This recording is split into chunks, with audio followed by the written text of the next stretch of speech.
Good morning, good afternoon, and good evening, everybody. Thank you for tuning into another Supatease video. And I think there is something that everybody has been forgetting that could absolutely revive or empower your specialization even further, despite the fact that Blizzard has not made any major or significant PvP changes for this week and update, and that is your tier set bonuses. So in today's video, I just wanted to log into all my characters and look at these set bonuses that we are about to be getting and really kind of come to a conclusion as to whether or not your specialization is kind of in the dumpsters or potentially ascending up to the gods. And I think the first one that I wanted to log in on was my Paladin. And this is a class that I think a lot of people are, they think it's just the whole city is burning down. There's nothing that can save it, almost any specialization of it. So let's just take a look at the set bonuses and really dive deep into this. I've been playing my Holy Paladin a lot yesterday on my stream, which is linked in the description down below as a challenge. And I've almost gotten up to 2400 MMR on it, even despite it being one of the mid probably range healers as far as potency and power. I've been playing a Herald of the Sun build, which has been giving me a lot of just kind of like instant cast healing, kind of chill in the back and heal. I've not been playing the melee wings, and I've still been enjoying it quite a lot. I've got to 2K rating right now immediately. I've got my elite set already unlocked, but let's take a look at that set bonus, because this is going to be something that's really important for determining the power of a class. So our 2 set bonus is just spells have a chance to give insurance, which is an extra hot, and it is consumed when they dip below low health. However, our 4 set bonus is Divine Toll will guarantee insurance. So they just did a hot fix bug fix to make Divine Toll's radius bigger when you heal allies, which is great. Divine Toll's cooldown is going to be reduced by 1 second each time you spend Holy Power. So you're going to get cooldown reduction towards Divine Toll to give you this big healing activation and to give you just really powerful Holy Shocks. So this is a really good effect. This is a really strong effect. This is likely going to benefit you quite a lot on Holy Paladin. This is why sometimes you got to slow down a little bit and think about how weak or strong is my spec actually when we haven't even gotten to the full state of the patch yet, right? I think we get our weapons this week and we get our set bonuses pretty shortly after, or if you've done Raid Finder and you've got the PvP item level upgrade, you can do that as well. The next one that people are talking about so much is Ret Paladin. And Ret Paladin has always been about kind of Templar's Verdict or Final Verdict and how much damage it does. But what is your set bonus? So now I'm looking at, I can just I don't need to respec. We can save time. Nice. Okay. I'm glad I learned that before we got really through this deep into this video there. But your spells and abilities have a chance to grant winning streak, which will give you Templar's Verdict damage. And remember, these are nerfed in PvP, so it'll be 1%. So it'll be 10% damage on Templar's Verdict. That's already buffing the spell that, it's kind of on the lower side that people are saying they need to put more damage into. And then your 4 set bonus, when you lose winning streak, you will get the last Holy Power spent back, and you cannot lose Holy Power for the next 4 seconds. And the damage of your Holy Power abilities are increased by 10%. It'll be 5%. So you're going to be able to get just spamming out free Holy Power spenders, and they're going to do 5% more damage, plus if your set bonus is stacked to maximum 10%. I think that's a pretty good set bonus. I think as a Ret Paladin, you're gonna be pretty happy with that. When we look at Prot, just to glance into it, you've got the proc shield wall effects and just a damage increasing effect. When you have Luck of the Draw, Shield of Righteous will refund your Holy Power and extend the duration of this effect. So it's decently powerful. So honestly, Paladin's probably one of the sleeper classes as far as how strong is it actually going to get once it's actually unlocked all of its set bonuses. So it might not be all doom and gloom. Okay, these giant forum posts about Paladin, it might not be all doom and gloom for you guys. I feel like those set bonuses are remarkably powerful. Now, let's take a look at Mage, because Mage is one that's already, I think, really strong at the moment, and especially depending on your composition. You can play almost all 3 specializations of Mage, so the set bonus is going to be increasing that, amplifying that, and making it even more juicy for you to be able to play on this patch is the real question. So for Fire, we're getting cooldown reduction on our Combustion, and casting Combustion will just give you this jackpot at 200% effectiveness. So you cooldown reduction on our main ability. When you hit Jackpot, you'll also just get 7.5% more damage. And if you would gain Jackpot from Combustion, you get a longer duration of Combustion. Those all seem really good as a Fire Mage. Those are likely going to definitely level you up as you get these. For Mage, your spells and abilities have a chance to grant you Jackpot, which is just clear casting and a little bit of a damage increase. Casting Touch of the Magi will always hit this effect. And when you hit a Jackpot, you'll get Aether Attunement on top of that. These are remarkably strong. Mage is getting even stronger. Honestly, right now in PvP, at least, your tankiness is the main reason you're so powerful, but these damage effects are really good. Now, if maybe Frost is the weakest of all of them, your Jackpot kind of just shoots out an extra volley of AoE damage, and you'll get this when you Icy Veins, and then every 10 seconds while Icy Veins is active, you just shoot out this extra kind of AoE. Maybe Frost is like the least effective, but Frost is also like the easiest to play and generally most potent mage specialization. So maybe you guys deserve to have just a little bit more of an average set bonus and maybe let the other guys shine for a little bit. But I would say overall, like, set bonuses on mage look really good. And obviously, like, I'm in full green gear.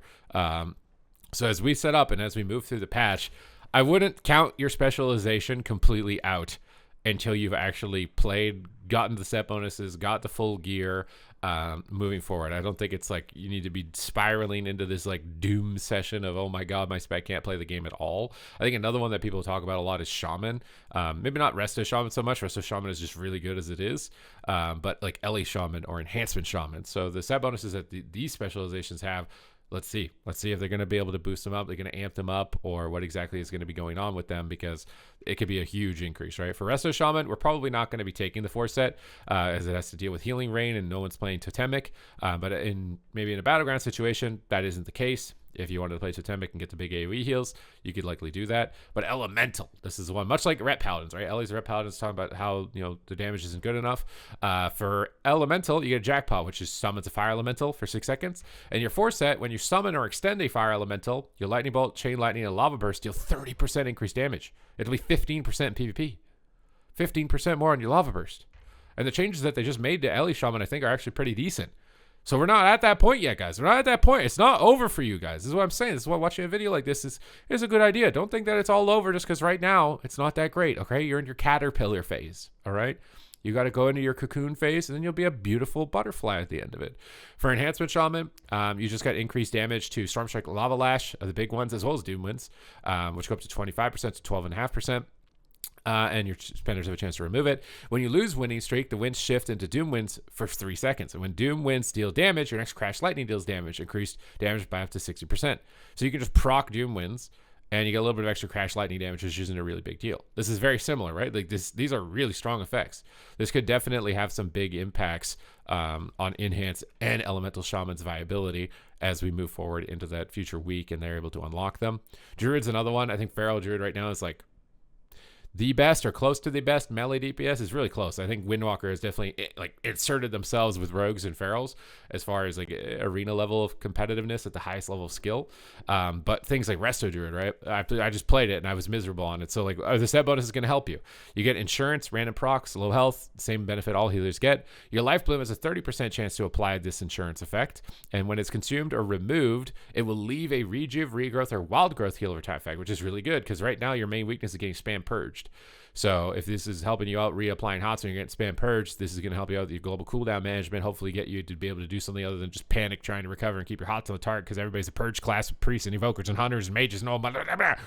Okay, that's definitely good. My most recent experience on it is definitely leaving me a bit bitter. For Boomkin, we're basically going to be getting 10% more damage on Star Surge during our burst window because we're going to proc a wild mushroom on the target. We can blast down with Star Surges. So Boomkin's definitely getting better. For Feral Druid, you just get flat out base damage from Ferocious Bite and Rip and Primal Wrath. And it'll be, what is that, 3% times 10, so 15% overall. Ferocious Bite, Rip, and Primal Wrath have a chance to remove this, but 15% more damage on your abilities is crazy. And when you consume Apex Predator's Craving, you become a big winner, which you just flat out deal a 900,000 damage hit. It'll be 500,000 when it's reduced by half. Physical damage to Apex Predator's target, increasing the damage your dots deal by 16%, half of that. No wonder Feral's so good. Feral's going to get even better, bro. Feral's going to get even better. And then Guardian Druid is crazy too. So you just proc shield walls, but then the 4 set is you just can cast a random Druid ability at 125% effectiveness. Does that mean I'm going to shoot a Star Surge for like 2 million damage randomly when I'm spamming Thrash? Like, this is a set bonus I want to try because it sounds like a Hearthstone card, but this is what I mean. Like, there's no significant changes, but like some of these set bonuses are absolutely wild. Like what is another one that people are talking a lot about that we should likely jump in on and take a look at? Like, I feel like Warrior's a weird one right now. Like, Arms Where I think is really struggling. Maybe the set bonuses can actually come in and assist you with that in order to get you to a more competitive state of viability, because people are constantly like, I see so many people just like freaking out because it's like, oh my god, my class isn't that good. It's because you guys are caterpillars right now, okay? But you guys are going to be beautiful butterflies in no time. I'm getting attacked. I'm trying to look at my set bonuses, guys. All right, I can kill you and look at the set bonus. So your winning streak increases the damage of overpower by 2.5%. So it'll be, what is that, 25% more overpower damage? That seems really good. This guy's really distracting me, by the way. I'm going to need to figure out how to get away from this. The Undermine is a dangerous place, and I'm just aggroing everything and probably going to get attacked. Overpower is a 15% chance to end your winning streak, but when your winning streak ends, you gain 2% haste, and your mortal strike and cleave damage is increased by 1% per second. So it'll be 1% haste. So you can get up to 10% haste, and you can get 10% mortal strike damage for 12 seconds. I feel like that's pretty good. That's pretty DC. That's pretty DC. I don't know if it's going to be like super overpowered, but I think like the overpower damage buff definitely seems really good. Fury Warrior, it just has a chance to increase damage of your rampage by 10%. And then your foresight bonus, you have an even chance to either cause your next Bloodthirst to deal more damage and have 25% increased critical strike chance, or cause your next Raging Blow to deal more damage and generate 2 additional rage. Those seem pretty decent overall.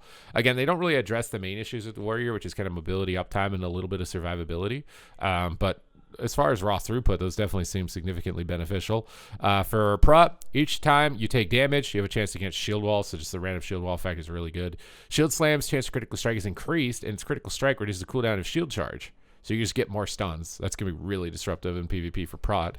So Warrior seems, I'd say it's okay, but you still have like the core weaknesses that you have in PvP in that regard. I think one that we definitely can't sleep on that people are trying to like, don't nerf us, don't nerf us, don't nerf us. Yeah, we're not that good. It's a Windwalker Monk, but when we look at the set bonus for Windwalker Monk, yeah, you're going to see that things are going to start getting a little bit wild here, especially with how good it is in its current iteration.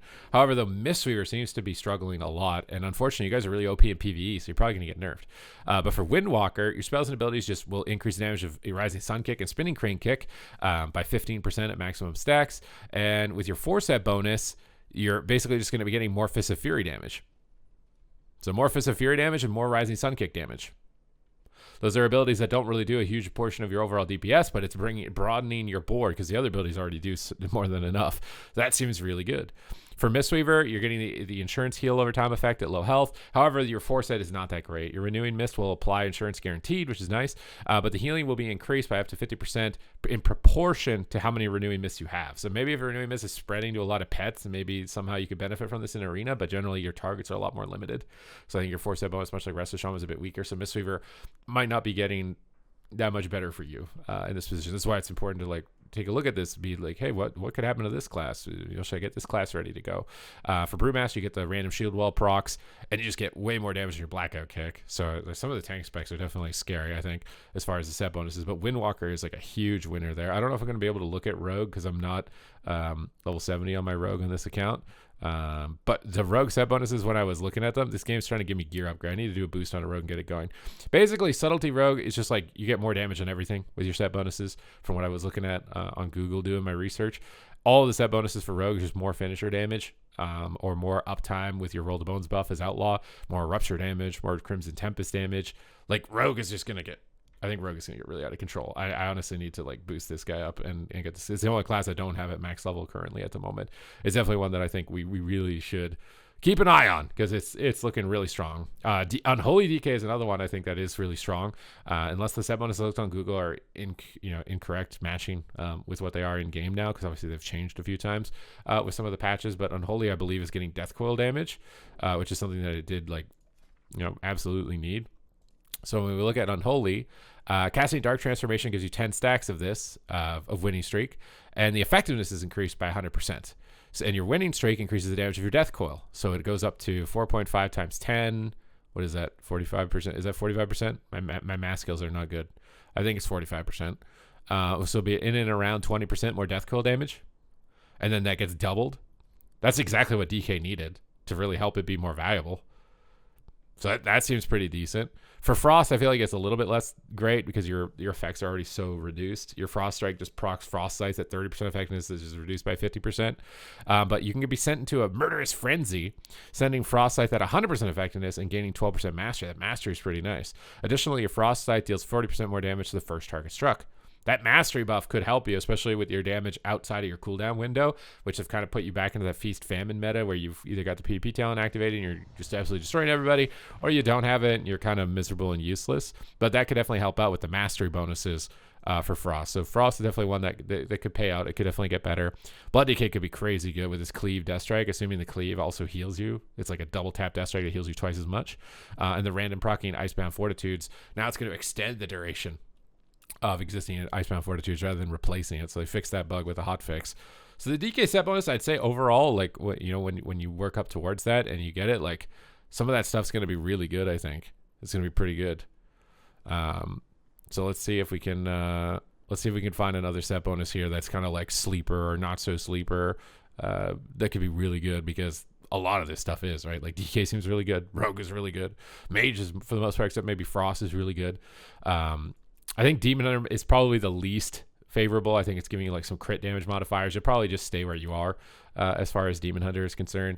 But Shadow Priest is going to be proccing Power Infusion. Disc Priest is getting like raw, flat out healing increases from their set bonus. Marksman Hunter is probably a little bit weak, but BM Hunter is really strong, just proccing cooldown reductions towards Bestial Wrath. It seems really good. Unstable Affliction is going to cleave onto multiple targets for Affliction Warlocks. Destro and Demo, I don't remember exactly though. So let's just log in on Warlock and double check it, because maybe Demo could randomly just be completely destroying. It's something that we need to kind of jump in here and see, because it absolutely could be. Like, there's so many set bonuses, so many things to take into account. There's so many things to consider if we're making these choices. But yeah, the AoE Unstable Affliction seems crazy. Demonology, Hand of Gul'dan causes your active Dreadstalkers to cast Dreadbite, and this damage is increased by 10% per soul shard spent. So a little bit of chompy damage onto your little ghoulies. For Destro, it'll increase your mastery by 2.5, so it's half of that though. And your spells gain maximum benefits from your mastery and chaotic energies for 10 seconds. That could randomly be insanely good. I feel like that could if you're a Destro lock, that could randomly be the most crazy thing you have ever seen. So take this into account. You might not have seen any changes come in this week, but these set bonuses are coming in pretty soon. Some of them are so wacky, I don't even know what they're going to do to the game. Like the Guardian Druid random spell proc, one of the maximum benefits of your chaotic energies is Destro. A lot of them are benefiting classes that are already really good. Some of them are definitely going to help some underperformers. So wait and see. Your class might just actually get more poggers, or maybe be poggers to begin with if it's not poggers already, with all these set bonuses that are going to be introduced very soon into the gameplay mix. So if you guys want to make sure you're staying up to date with news related to World of Warcraft, make sure to smash that subscribe button. Your support is greatly appreciated on my long-term journey of getting to 100,000 subscribers, so much appreciated. Just want to make this video to kind of keep base with everything moving into this third week. I now believe that it is, and show that maybe it's not going to be all that bad if your class is underperforming. And I do imagine that they will likely still make changes. I don't think we're at that point where it's like, all right, guys, see you next patch yet. So as we get set bonuses, see where things lie, and then see where the remaining changes come through. And then obviously the tournaments are starting up again as well. So I hope you guys enjoyed this discussion. I hope it's got you thinking at least a little bit more positively if you're not feeling that great about your performance or your specs performance in the current meta. And thank you guys very much for watching the video. I will see you in the next one.